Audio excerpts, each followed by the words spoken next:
Broadcasting live from the Business RadioX studios in Atlanta, Georgia, it's time for the Buckhead Business Radio Show. All right, welcome Buckhead Business RadioX listeners. Rich Casanova here, your host, reporting live from the Peachtree offices studio here in Buckhead, overlooking our $1 million view. And if you haven't been down, come on down, and no tickets required for the studio tour, and we may even consider to have a guest. We're always looking for interesting guests with compelling stories to tell. And for this particular show, we like to chat with folks that have a Buckhead kind of background or story, or can tell us some insight on what's going on in the Buckhead business community. But joining me on the show, we'll introduce our guest here in just a moment, but I have my sidekick.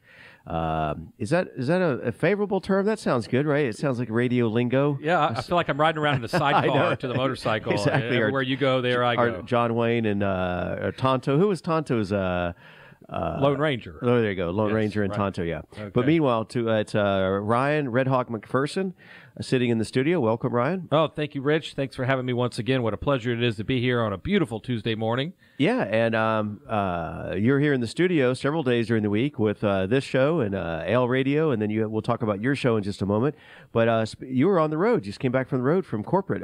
That's right. Business Radio X is staking their flag down in the Gulf Coast area. Watch out, Gulf Coast. That's right. So Pensacola, Florida, we were there for a couple of days doing some great interviews with business leaders, community movers and shakers down there. Yeah, you did like 24 interviews or something? In one day. One day, wow. Yes. So it was great people, great town. I love Pensacola, love the Gulf Coast. Took a few days to myself as well and enjoyed some toes in the sand and a cold one after that. So it was great. And to check out some of those photos, you can go to your website and on Facebook and all that good stuff. But I still was commenting this morning, maybe the best photo of the trademark RadioX mug you took on the beach. It looked like it was full size. It took over the whole ocean. It's what they call an optical delusion. Okay, there you go. Yeah, But you're right. It was down there on Orange Beach. Took a picture of the Business RadioX mug.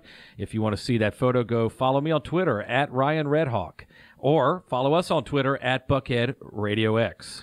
Absolutely. So, and we'll talk about maybe at the tail end of your show of Georgia Business Radio, what's going on that show. But right now, again, you're listening to Buckhead Business Radio X. Rich Casanova here, your host, and great guest here in the studio. We were chatting beforehand, and I think this is going to go beyond the topics we originally spoke about. But Ryan, why don't you do the formal introductions, if you would? Thank you, Rich. It's my pleasure to introduce Mr. Chris Baker.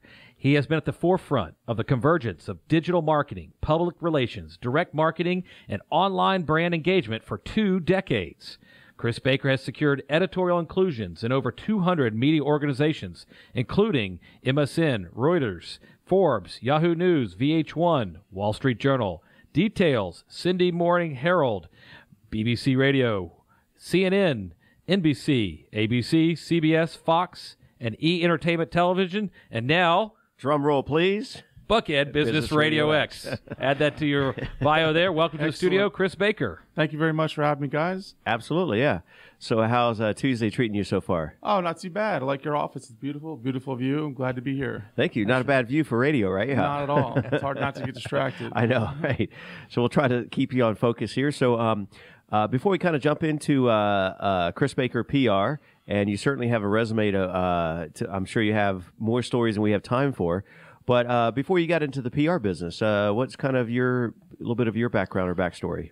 When I was very young in high school, I had a unique opportunity. I worked for the Andy Warhol Foundation, which was about 45 minutes from my home in Bucks County, Pennsylvania, where their staff would spend their weekends away from Manhattan to relax. And I became involved in just lawn work and this and that, but was introduced to a whole world of kind of Interview Magazine and media, and got kind of tuned into it. Right. And then shortly after that, became an entrepreneur with the Grateful Dead, which was my brother's favorite band, and learned about entrepreneurship, and went to a few concerts and saw people merchandising, and invented a little sign that said baby on board, but instead it said Deadhead fan on board. And my parents weren't crazy about me going to the show, but we made $10,000 in 3 days, and then they were pleased, and I decided never to work for anyone else but myself, and that there was another way to earn income other than having a boss and doing a 9 to 5. So I've been an entrepreneur my entire life. Wow. I mean, that's very interesting. And from just at least 2 points, is that as civilians, if you will, we always think about entertainment as just entertainment, right? And the Grateful Dead and the Tour, the musician, it's like, what was that movie that was Almost Famous? Where the kid, right, was on the bus. A little bit of that with if you were on tour with or worked with Grateful Dead, but you came at it from the business perspective. Well, what's interesting is the CEO of HubSpot and founder cited the Grateful Dead as the first sort of social media band where they allowed people to get interactive with the fans and record the concerts, and they put no restrictions on any of their music. And he cites all of the things that they did as the sort of precursors to sharing and to modern marketing and social media, which is pretty much word of mouth and freedom and not licensing and holding everything down. So the Grateful Dead influenced a lot of business people and a lot of not just hippies. And, right. Yeah, I kind of put him in that sandbox as hippies or whatever, right? And, I like the music, but I liked making the money when I was young. So yeah, 10,000 in 3 days for just as a kid. It was fantastic, and then we merchandised the product, wholesale them to stores, and started me into the business world. And in college, I started doing T-shirts and marketing at my university, and then my brother and I did spring break merchandising and high school leaving, which is called Beach Week or Senior Week, around the country in Australia and Mexico at different beaches. We had parties, T-shirts, and products that we sold, booze, cruise trips, etc. And I did that for many, many years. And when I settled down from that, I lived in Buckhead. Right. Brings us full circle back to Buckhead. So what was interesting for me about Buckhead when I first moved here was the Buckhead Business Association, the Young Bucks. There was Young Careers. Fernbank had Artemis, and there was a lot of different ways to network with the community, which there still are today, and I would encourage people to look into. But I started working with the Buckhead Business Association president and the Buckhead Coalition president, Sam Sell, and we tried to get Buckhead branded as the place to be during the Olympics for shopping, entertainment, dining, partying, going out, and get Buckhead on the map. The destination globally. for... Right. So I founded a company called Buckhead Outfitters, and we opened up 7 stores, and Lenox Mall was our flagship store, and did merchandising with Atlanta Merchandising in Buckhead, which I subcontracted the manufacturing for, and retailed and wholesaled to stores, hotels, gift shops, airports, and directly to consumers, and did quite a bit of public relations. That was really my first taste of PR, and I hired an agent through Sam Sell, and was able to get into the AJC and the Business Chronicle and all the local media here, and I really got excited about being in the news. It was fun, and it was useful, and it helped my brand and my products start flying instead of crawling. Right. So back up to this Outfitters. There were 7 stores, and this was merchandise specific just to the Buckhead brand? Well, no one ever really had put Buckhead on clothing, and it's kind of like they call the mayor of Beverly Hills called this the Beverly Hills of the East, and the mayor called this the Beverly Hills of the South, and the idea to put it seemed kind of, I guess, I thought maybe the locals will think, wow, this is strange. I would never wear this. I live here. What's the big deal? But tourists loved it. Oh, yeah. And it really did well. And I did it for about 7 years. I sold the Lenox store to a business partner and it's still there today under a different name. Everything Atlanta is the current name of it. But it was an interesting way to get the government and an entrepreneur together, where I helped the community while I was profiting. Well, it's kind of like if you are local, like Ryan, as I've talked about this a couple of times, is I said hot Atlanta the other day, and Ryan, as a 3rd generation, that's right, Atlantan, correct me. We don't call it that. No, it's not. Only tourists and visitors call it hot Atlanta. Hot Atlanta, yeah. Right. But it is. But it's fun, and when people travel, they want to come to Buckhead. But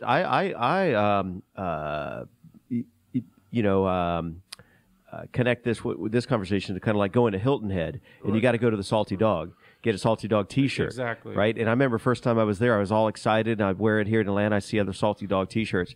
But if you're on the island, it's not that big of a deal, right? Every city has an entertainment district, like New Orleans and Bourbon Street, Right, and so we had to pick a place, and it certainly was Buckhead at that time. Now Atlanta's got many great neighborhoods that are worthy of a bumper sticker or a shirt. Right. Like being in Austin, keep Austin weird, but if you're local Austinian, right?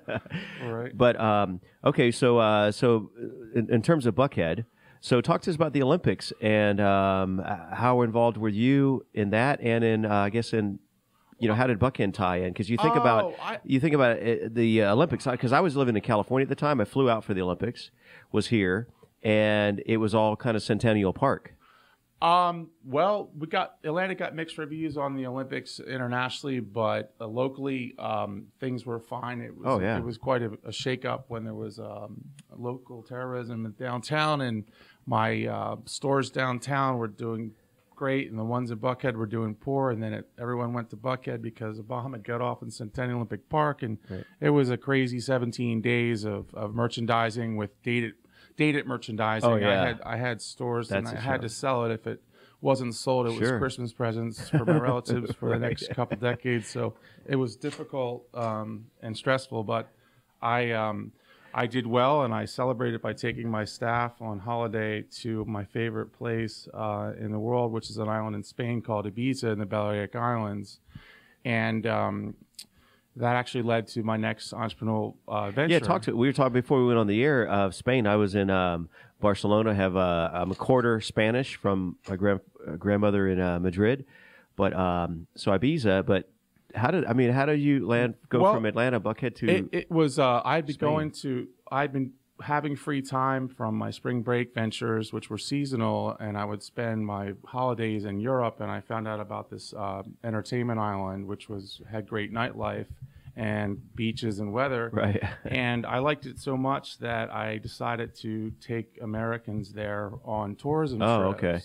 So the government of Spain wanted to have wealthy Americans from LA and New York and Miami coming, rather than sort of young college kids or high school kids from England who would drink beer. Right, that's it. So they thought they wanted some glamorous celebrity types coming in, like Dennis Rodman, whomever. So we brought Entertainment Television to come and film Wild on Ibiza. Wow. That was their first Wild on program with Jules. Remember Asner. those series, the Wild on E? Yeah, that was very popular. Easy there, yeah. So I actually turned another hobby into a job, right? Which sometimes is good and sometimes bad thing to do in the business world. But I was able to increase their tourism by 20%, and that program aired 25 times, and 400 million people saw it. Dang! So the government of the consulate there was pleased, so. And there's a lot of Yanks, they call us, running around the island now, for better or for worse, amongst the Europeans spending money. So that was another thing that generated a lot of public relations and buzz, not just from the beer and the drinking, but yeah. Right. Well, they wanted us to highlight some of the cultural things on the island, and not just the party scene. And Entertainment Television ignored them and made the whole thing about drinking and TNA and dancing. Spring break. But that's what Americans kind of watch on television on that program. But yeah. So the thing that was that I wanted to mention was that after that, I when I was living in Atlanta, I started producing multimedia events that were kind of like what Ibiza was, with VJs and DJs and chefs and artists. And I did events at Tabernacle and Art Center and Sidetrack, and there was usually 1,000 to 3,500 people there. And I had to do that without the help of the internet. That was before MySpace.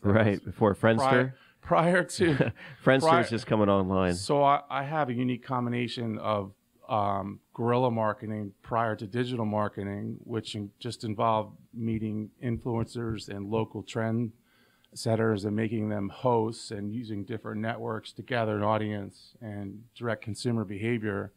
And when digital marketing came available, it's on steroids. As a promoter, for me, I thought, well, this is what would have made my life so much easier had I been here when I had promoted all these other things. So, with the advent of social media and where it is today, it makes things so much easier for a marketer like myself, and the combination of doing it the old school way, right? Because reflects my age, but it reflects the fact that I've got a double punch with social and the old school method. Well, and you kind of like take those skills back in the day to draw a crowd of 1,000, 3,500 people. You were putting flyers up on telephone poles or whatever, right? How did you know? There must have been With one staples. on your car. Exactly. And now you're putting that content up online to reach the masses. So we're at Business Radio. You're listening to Buckhead Business RadioX. Rich Casanova, your host, and Ryan McPherson, our producer engineer. And hopefully you'll have I'm sure you're going to chime in with a couple of questions as well. But speaking of business, let's talk about PR and marketing. A lot of people put them in the same bucket. Is there overlap, or how do you delineate those two? Or are they that distinct, yes or no? Well, public relations is sort of merged with social media, and I would say that public relations is as relevant as ever. However, if people who did traditional PR haven't adapted or acknowledged that you can get your message out without being acknowledged by the mainstream media. Right. So whereas an old school public relations person would type a press release that was just words on paper and give them to the media, and if the media didn't like the story, their client didn't get any exposure, well, now you can write a press release that's more exciting with multimedia in it and give it to the media and just distribute it through Cision marketing or through your own contacts. But if they ignore it, you can come back and use social media to the extent where you almost get as much views as if you had gotten into the Wall Street Journal or a publication or a radio or a television show. So hopefully if you're good at public relations, you're able to do both, to use social media to the extent where you get 1 million views, and then to get the media to take notice of a well-written message and distribute it as well. Did I hear you or mishear you? Did you say decision marketing, or what did you say? Cision marketing has Cision? Yeah, it's a fee-based service that a public relations person can subscribe annually to, that has 1.4 million opt-in media people, bloggers, influencers, and it's not just a fancy blogger, but it's Bill O'Reilly's email, LinkedIn, Facebook, Twitter account, and it's the same with everyone in Fox News and all the media organizations, and the message goes to them through Cision. So I've used that to get some of the most boring things. Somewhere someone will write about it for certain clients. Hopefully I choose to work with companies and messages that I'm fond of, but once in a while you have something that you have to sell, like a medical device, or get the word out about don't buy medicine in Canada, it's dangerous. And is that something a civilian can have access to, or is that just through typically a PR channel? I wish I can answer that if they scrutinize their users, because I was qualified public relations professional when I applied for it. So speaking of PR, is this the world is changing when you incorporate the average person's access to all these channels, right? So is it true that public relations, from your experience now currently, is more challenging because the average person right out here on Lenox,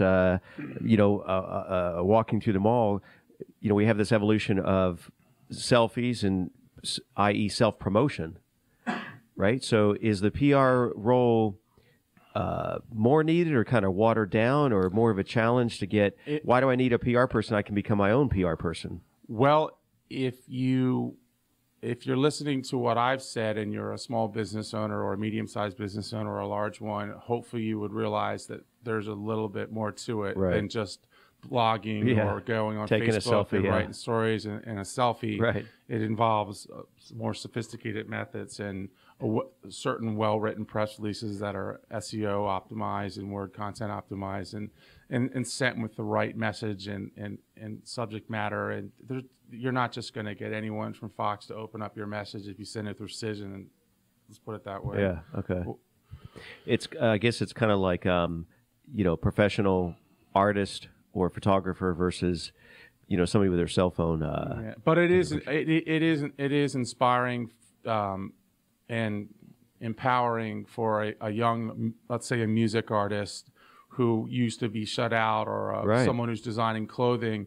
If before the advent of social media and digital marketing, they had a very limited way to reach the media and consumers besides flyering and a press release.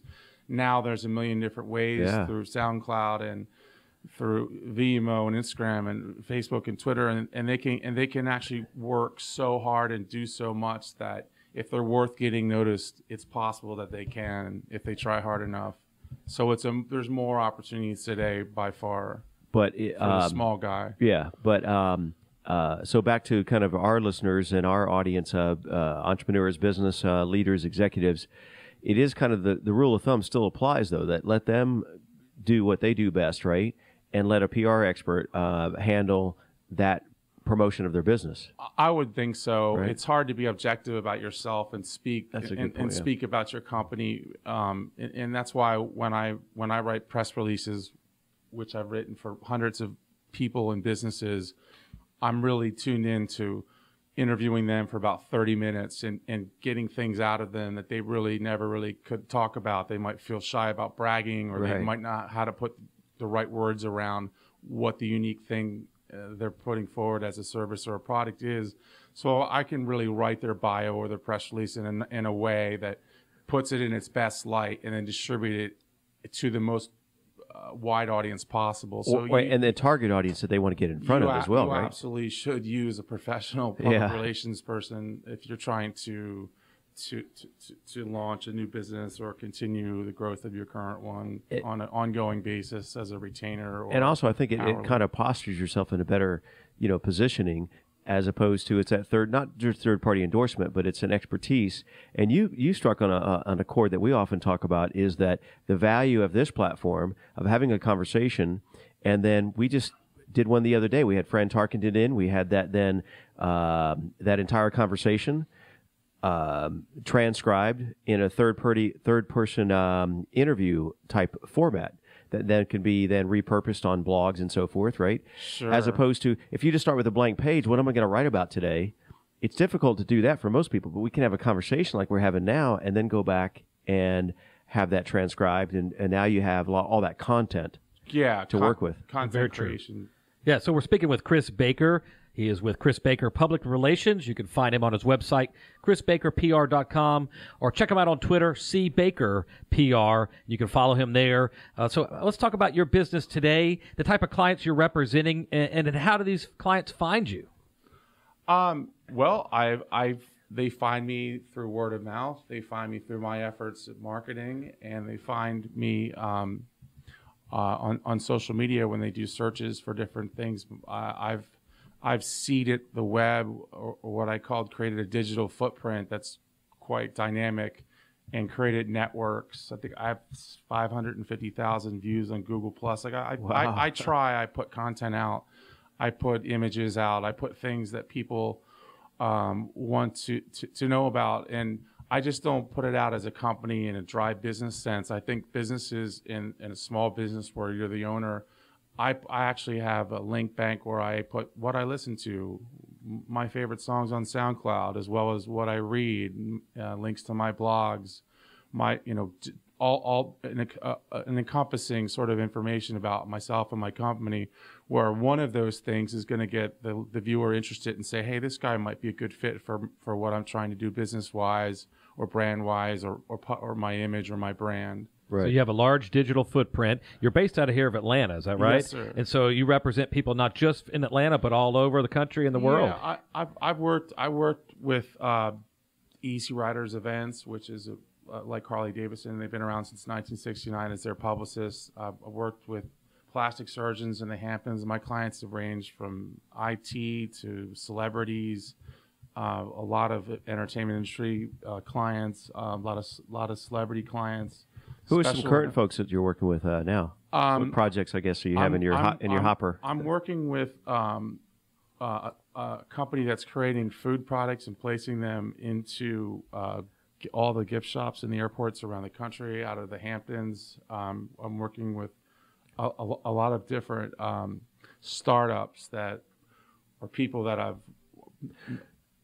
future Shark Tank participants, or do you watch that? I'm a big fan. I love Shark Tank. Right. I would have loved to go on that show when it came out. I thought this is something I should do because people kept telling me, "Hey, you'd be great at this." Right. And I thought it really wasn't that big yet, and it just passing by, and it sure got big. Right. What would you have brought to? What would be your widget? I guess you'd be bringing there. Well, I had just done so many tasks that were challenging, like getting my clients on CNN and getting into hard to get places. So someone that I thought, well, I could do any of these tasks. Right. I've gotten on in these national media organizations with some stories that were exciting and some that weren't, just through sheer tenacity. Right. And that's what it seemed like Shark Tank ultimately was not giving up and and being tenacious. Mm-hmm. So it might be a situation where that food product you mentioned out of the Hamptons, or somebody that has if the listeners and they have a widget that they're trying to get above the noise and to get in front of the sharks. That's a role that you could be in. Absolutely. I do. I have been in Atlanta for over 20 years, and I have a really broad contact and database network in the Southeast region and somewhat nationally and in a minor bit internationally, but I definitely am able to help most startups or most people connect with everything. I could probably help a company with everything they need done except for balancing their books. Okay. That's not my speaking of startups, that's a topic I didn't think we were going to go down that road, but Ryan, you've had several startup people in the startup space on Georgia Business Radio. We've had a few here on Buckhead Business Radio, but very vibrant startup community. We've thought about doing a show just about the startup scene. And matter of fact, who was here with Hippopotamus, right? Yeah, Editor-in-Chief Trish Whitlock was here on Georgia Business Radio talking about all the good work they're doing to support startup and the community here in the Atlanta, Georgia area. And a statistic that she shared with us that I thought was interesting and bring up to Chris here as well is that a lifetime before business radio was on my front burner, I looked at some incubator space, and through all the diligence I could muster and go online and spend hours camping out on Google, I could come up with just a handful of incubators. And she told us now, fast forward today, there's over 33 incubators. Wow. Well, do you mean things like Kickstarter? Or No, do you mean like a physical workspace, like Atlanta Tech Village, where a bunch of startups come together. Those are two things I'm glad you brought that up, and and there's two other topics. Incubators are a great place to go for entrepreneurs because they have. One of them has a whiteboard where they have their ideas of the day, and at the end they all go over and they talk about them. That's a fascinating concept. Right. If you want to not be a home office person or not be interacting, Starbucks, but actually go out and find other people to co-invest with or bounce ideas off. Incubators are great. The Kickstarter thing is still developing as far as funding, and it's sort of diluted. But the last thing, when you ask me what clients I'm working with, one that's interesting and relevant to what we're talking about today is immersive media. And immersive media is panoramic shots of an area. Right. The Atlanta Buckhead Village, which just opened with the incredible retail. Oh, yeah. That's a venue that needs to have international shopping, national people coming here to destination shop. Right. So what the company Panomatics does, which I wrote a press release for recently, is they film in HD and surround. So you're actually when you're on their website, you're in the space. It's surround. Oh, wow. Trump uses it. All the luxury global brands use it now. It's called immersive media, and you feel like you're in the hotel room because you can move your finger on the screen or on your mobile device and go all the way full circle above the building, below the building, around the building, and you're actually in it. So what hotels and destination resorts and golf resorts and wine vineyards, etc., found when they use immersive media on their website, they have 40% more conversion rate than companies that don't have immersive media. So to me, immersive media is almost like the new internet or Web 3.0. It is the way to get consumers excited about what you're offering. Much better than just a photo slideshow or it's incredibly vivid and dynamic. And you were kind of drawing a visual as if I had this picture that the drone was hovering overhead. They use drone technology. Manned drones all over. America's the most challenging country, but the islands and the resorts in the Far East and have used it exclusively. And you cannot help but want to go to one of these vacation resorts when you see a drone view of it at a low level view. Drone just seems a little too, I don't know. You have this Star Trek or kind of invasive kind of, Big Brother watching over you, but from their purpose, they're just capturing that video content. Yeah. Sure. They're just showing you how beautiful it is and making you feel like you're there, which is just exactly what you want if you're deciding on where to go on holiday or where to go to college or where to golf. A lot of high-end real estate now is doing that, Yeah, and right? they with immersive media, the developers can fly over and actually map out all of the city's water lines and electrical lines, and basically understand what's below the ground through thermo, and really decide how easy would it be to put a new development here. So the drone and the overview is really changing the world of real estate development as well. Big time. Maybe switch gears, but on the topic of startups, that's probably another challenge of PR because they're all pre-revenue, right? So they want to get the word out, but can they afford, a PR firm?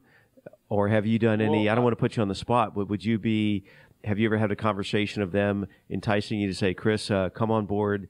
Help us get the word out, and we'll cut you in on a percentage of. Of course, and there's never been more of that bartering, trading type dialogue than there was when the recession was going on. And it became annoying, but understandable. And I never tried to say no. If you don't have money, I'm hanging up the phone. Right. But at my age and my experience level, I try to say, I have to be really interested in equity in your company or some sort of incentive other than hoping that it works. But performance-based is always a great pitch for any company to say, if I don't produce, you don't have to pay me.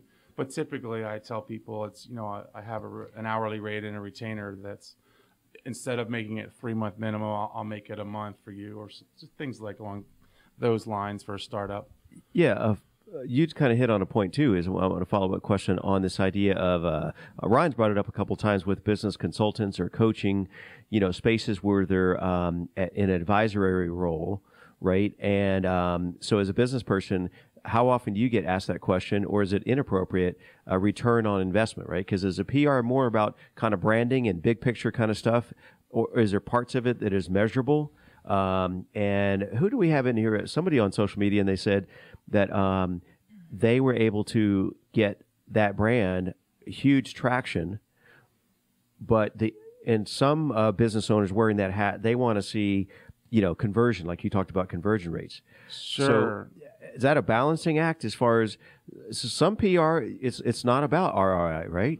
Yes or yes or no? Well, there's always gray areas in advertising. There always will be. There always has been. Same with public relations. Same with marketing. But there's very quantitative measurements now online with website views, with traffic, with revenue increases, with signups, with email newsletter building, how many people are filling out your form for membership to the website. So you can show a company several different metrics if you're aware of them. Point out, I'm worth the money. Right.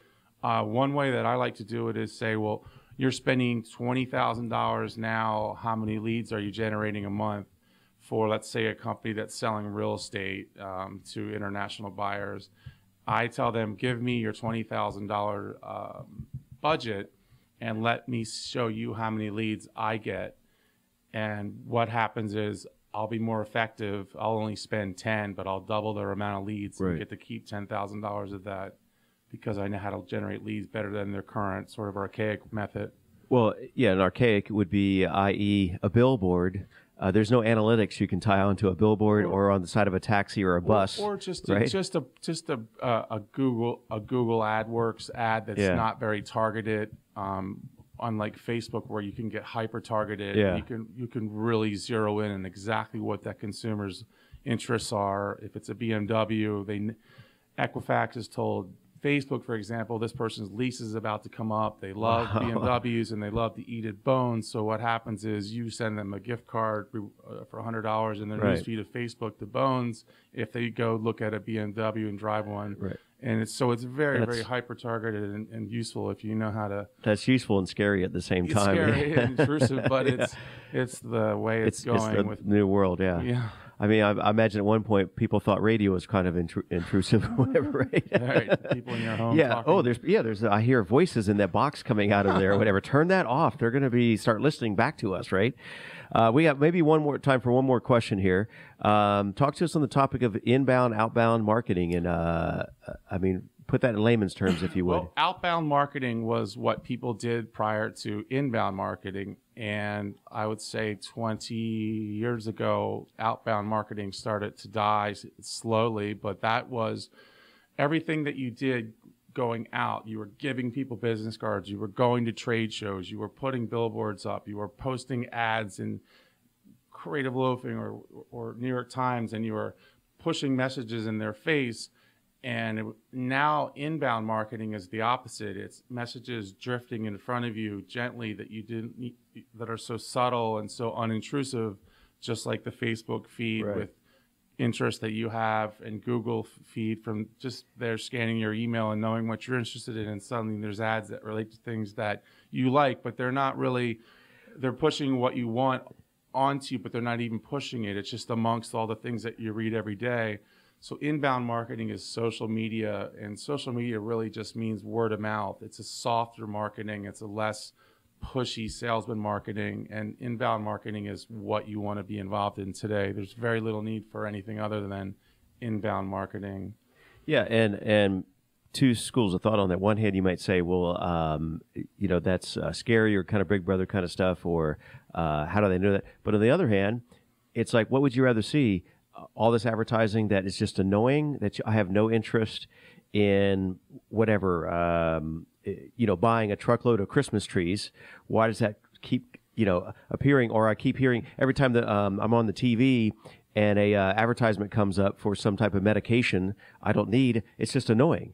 But if you're online or through that inbound, it's like, hey, I'm shopping for a BMW. Yeah. Now I can click and I can find out as a consumer more information. I feel more informed, and it's useful. It's also called the social chorus. They're the biggest user of word of mouth marketing. So if your wife buys a Kate Spade purse and she wants to show her friends, hey, look at this awesome purse I got, and she puts that purchase on Facebook after the shopping cart checkout, and it says, do you want to show your friends this cool purse you got? And she says yes. And then that person becomes sort of an advocate for that brand, and that brand starts sending them incentives. And the accessories and everything around that brand. Yeah, they'll start sending them free samples of our upcoming products and our catalogs. And so you have a whole army of people working for you who are just your consumers, just talking about the products that you have that they love, and they're doing your marketing for you for free. I mean, it's a good thing, as they say, right? Well, I can test that radio is the original social media. Oh, families used to get together, listen to them all a radio broadcast, and then they go out and tell all their other friends about it. Yep. And so it's an old media, but it's the original social media, and there will always be radio out there for people to consume, whether it's in your car, on your mobile device, or however you wish, and hopefully they're tuned into Buckhead Business Radio X. Well, some newspaper publishers might have an argument about with you about that. That wasn't social. People read newspapers alone. They don't read it together as a family. Oh, good point. They read it. It's a one-on-one. Right. Socially, people listen to radio programs. I stand corrected. All together. So I'm going to use that as a new tagline now. Yeah. Well, we've been talking with Chris Baker with Chris Baker Public Relations. You can visit his website at chrisbakerpr.com. Make sure you follow him on Twitter at cbakerpr. But man, you're a wealth of information. You're an entrepreneur. You're a digital marketer. You're in touch with all things technology. I bet we can go on and hours with you, man. You should have your own radio show after. I know, right? Hey, well, thanks. I'm flattered, and thank you so much for having me, guys. It's our pleasure. But please do come back. Let's continue this conversation. I would love to. Yeah, we'll bring you back in and talk in more detail about, again, how you're changing the world and get your unique insight on what's going out there in the world. Any closing thoughts from you or anything else you'd like to share with our listeners before we turn it back over to Rich here? I just think this station and Buckhead Business Radio X is the future of business networking. And if I was driving to work, I'd be having it set as one of my listening buttons, because you can find out from the guy in the street to the top of the heap what's working and what's not. He seems like he gets it. I like that tagline, for the guy in the street to the top of the heap. Yeah, no, you're spot on with what we're doing here. Our mission is just help connect people, help business get the word out, no matter what business they're in. So yeah, thank you for joining us. Thank you, guys. And we'll see you next time on the radio. And Rich, any final thoughts from you? Just once again, do well, be good. See you next time on Buckhead Business Radio.